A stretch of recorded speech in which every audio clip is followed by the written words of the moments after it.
The Spotlight brought to you by Beacon Plumbing.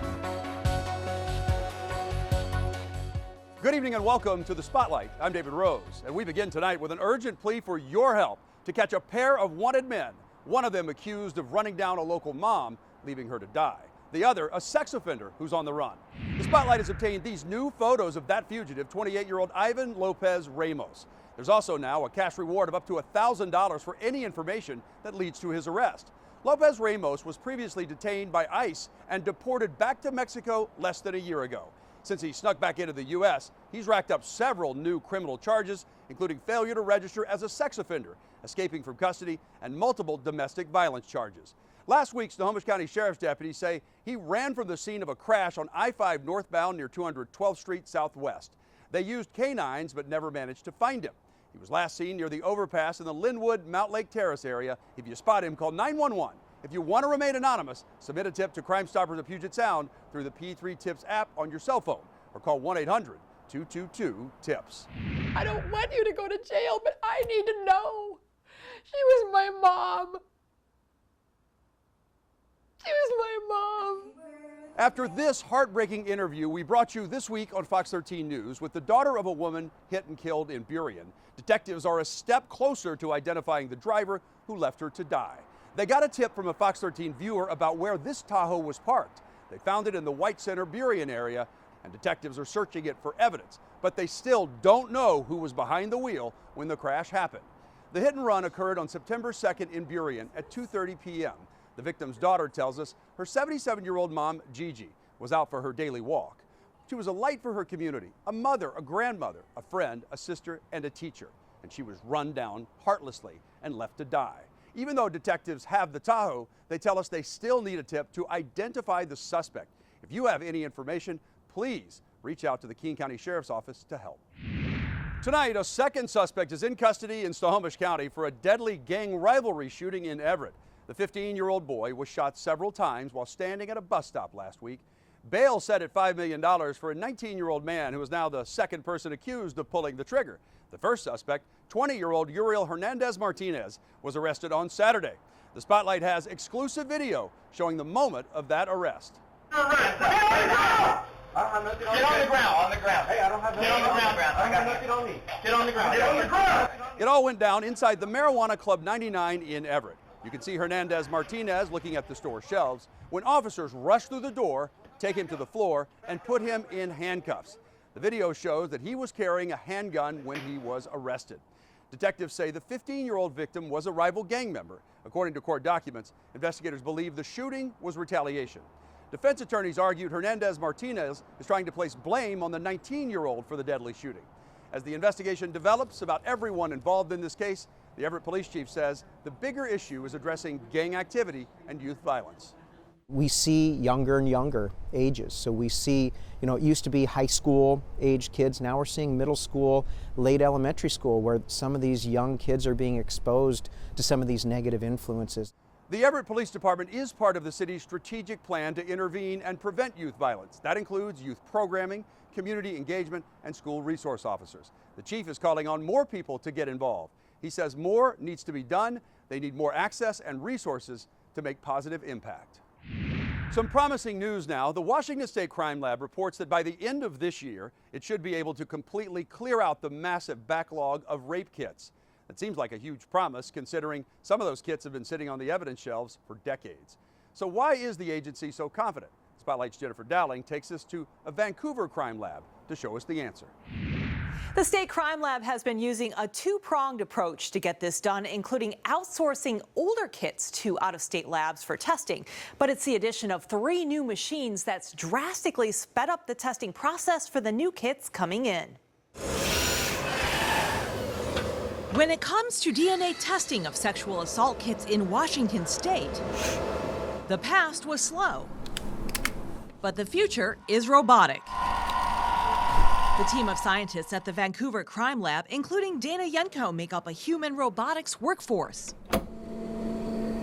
We want to give you the best objective testing possible. A combination of mind and machine that's drastically reduced the turnaround time for testing sexual assault kits.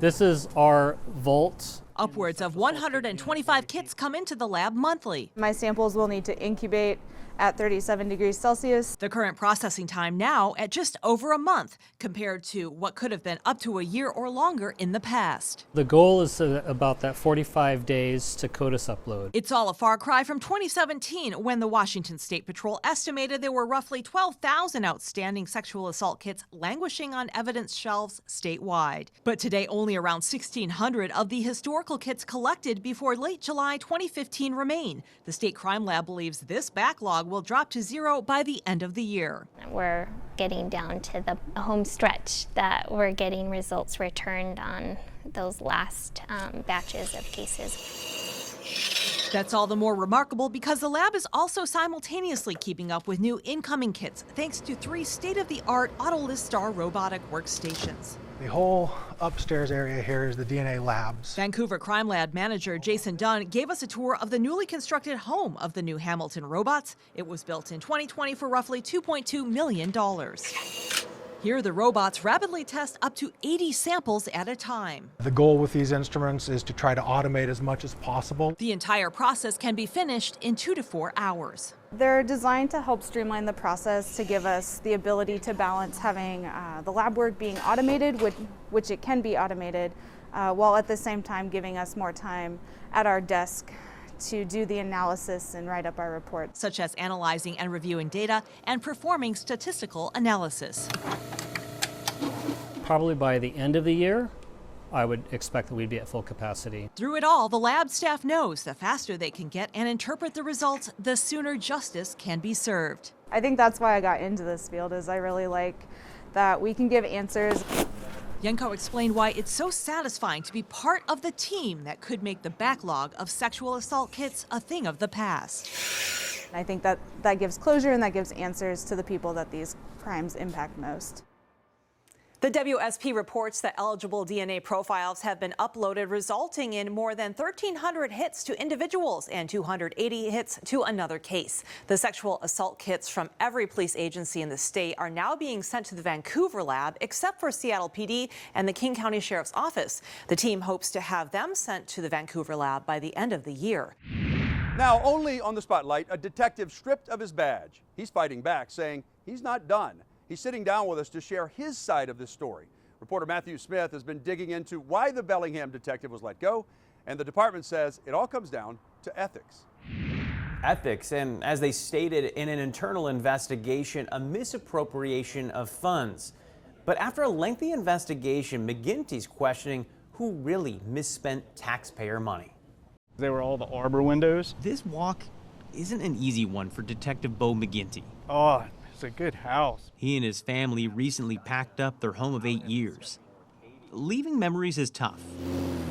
Leaving the home he raised his kids in is tougher, especially given what led to the move. This is ridiculous. This is not a terminatable offense. This termination letter was hand-delivered on August 18th by McGinty's boss, Bellingham Police Chief Rebecca Mertzig. It was the end of a 3-month roller coaster that put McGinty, his wife, and 3 kids through the ringer. I don't understand it, and I don't try. I feel like somebody's driving this train, and I don't know who. You see, all of this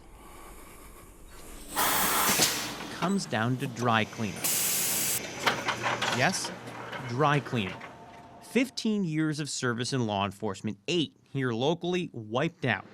All of it over how McGinty tried to get extra dry cleaning using a colleague's allotment by using their name in addition to his own, allowing him to double up the amount of shirts and pants he could get cleaned for his job at Bellingham PD. In May, the department flagged McGinty's spending. So both detectives received an email reminding them the city will arrange and pay for 1 uniform per week, part of a union contract. McGinty responding immediately, saying, "Justin has zero blame. This one is all me." In fact, he thought this was such a small deal, he requested additional budget for dry cleaning in the same email chain. I never hid anything. I was never dishonest. But higher up the food chain at Bellingham PD, someone saw it differently. 3 weeks later, McGinty was called into an office where the assistant chief leaned over, took McGinty's gun, and asked for his badge. They could have came to me and said, "Hey, Bo, are you doing this?" And I would have said, "Yeah, absolutely. I've said that from the beginning." Absolutely, I'm doing that. Oh, great. Stop. Okay. There's a 3-minute conversation. Bo tells me that conversation never came. Instead, an internal affairs investigation looked into McGinty for misuse of public funds and theft. Who'd you piss off? Who's got it out for you? You know, that's everyone's reaction. McGinty felt he was only spending the money that his colleague wasn't. Investigators saw how 17 months of dry cleaning added up to an extra $750.98, a number determined over an 8-week-long investigation, while McGinty sat at home on administrative leave, never denying what happened, while also drawing more than $20,000 in salary. I did not think it would constitute a 3-month-long investigation, you know, spending that much money for the city. The chief wouldn't talk to us on camera, but through a spokesperson, she defended both the firing and the investigation. I understand that you're saying it's about dry cleaning. It's not. It's about an ethical, it involved an ethical decision-making process that was not up to the standard of what our department holds itself to. I would love to have my job back for the reason of showing my children this wasn't right. They were wrong. This was too much. It's a good time to show them who I am. He says he'll do that fighting to get his badge back through arbitration. He may be packed up, his house sold, but McGinty tells me his story isn't finished. Some men aren't able to stand in their convictions, but I am, and I have. I don't think I deserve this. As McGinty continues his fight to get his badge back, we're also waiting to see whether or not a DA will file charges here. We're tracking both of these stories, and we'll update you as we learn more. Tonight, a local couple is recounting the terror triggered by a doctor at Seattle Children's Hospital whose wrongful diagnosis of child abuse took their baby away from them. The Spotlight's A.J. Janavel says Dr. Elena Feldman's findings were accepted by the Department of Children, Youth, and Families, but rejected by other doctors and the courts. The judge in Grace and Sam Wilkinson's case ruled that DCYF deliberately refused to see Sam for who he is, a loving father and husband. Ooh. Sam Wilkinson will always remember how he felt when he saw Sequoia for the first time after growing up adopted, never knowing his birth parents. That was such a surreal moment for me because it was the very first moment that I laid eyes on my own blood. And Sam can't forget that day, 7 months later, when a doctor took her from him and how he felt then. I'm a person that believes that through most circumstances, life goes on. But the thought of not having my daughter doesn't really feel like life would go on. Sam and his wife, Grace, lost custody of their daughter by being good parents. February 25th, they rushed Sequoia to an urgent care. When they saw she was holding her arm funny, they ordered an x-ray. It showed Sequoia actually had a fracture, and the family should go immediately to Seattle Children's Hospital because she needed surgery. But at Children's, everything changed. We felt like criminals from the get-go just because of the nature of a 7-month-old having a fracture. It's not common. You could just tell that the whole dynamic changed. The injury, because it was uncommon, was treated as evidence. One or both parents were responsible. It was a medical certainty. That's really what it is that it was a diagnosis of child abuse, not just an accusation. They diagnosed our daughter with child abuse. I didn't know what the SCAN team was until we got an attorney. SCAN stands for Safe Child and Adolescent Network. It's a team of pediatricians under contract with Washington's Department of Children, Youth, and Families who have special training to decide whether a child's injury is from abuse or neglect. The SCAN pediatrician handling Sequoia's case was Dr. Elena Feldman. And, in her expert opinion, the x-rays showed at least 3 more broken bones besides Sequoia's elbow. The doctor on the SCAN team, Elena Feldman, stated that these injuries were better understood as like child abuse injuries. The situation felt hopeless, but Sam and Grace weren't helpless. When we heard Elena Feldman, the name for the doctor, they decided they wanted to look her up. It was there that we found your story on Casey. Ready, set. In February, we brought you the story of Casey Sigmund and her baby boy Kane. Like the Wilkinsons, Casey had brought her son to Seattle Children's Hospital. And, like the Wilkinsons, she was blindsided by the SCAN team's determination that Kane had a sure sign of abuse. Even the doctor who made the diagnosis was the same, Dr. Elena Feldman. The judge ruled Dr. Feldman had made a mistake. There were no signs of abuse or neglect, and Casey and Kane were reunited. Buoyed by Casey's story, Sam and Grace reached out to her for any advice she could give to turn their situation around. And the next day, my mom got a message back, and Casey's like, you guys need to hire a lawyer.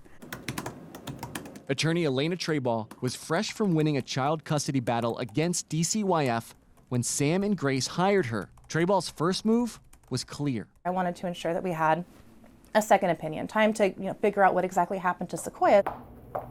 If DCYF had scanned, the Wilkinsons had Dr. Naran Alajba. You have a child abuse team, so you need a child abuse defense team. Dr. Alajba is a practicing pediatrician with more than 2 decades of experience. She's also an instructor on staff at Seattle Children's Hospital, and for the past several years, she's been brought in to consult on alleged child abuse cases. After reviewing Sequoia's case, 3 things became clear. 1, neither Sam nor Grace hurt Sequoia. 2 weeks after the original person says there's a break, there should be a bright white thing happening here. I don't see anything. No, of course not. Here, same thing. Do you see anything? No, it all looks good. We shared what we had found, which was that we believe Sequoia has marks of poor bone formation, which is a relatively common condition for newborn babies. 2, Dr. Feldman's diagnosis was done sight unseen. We've learned not only through testimony, but also through, the scan team's own records, that they do not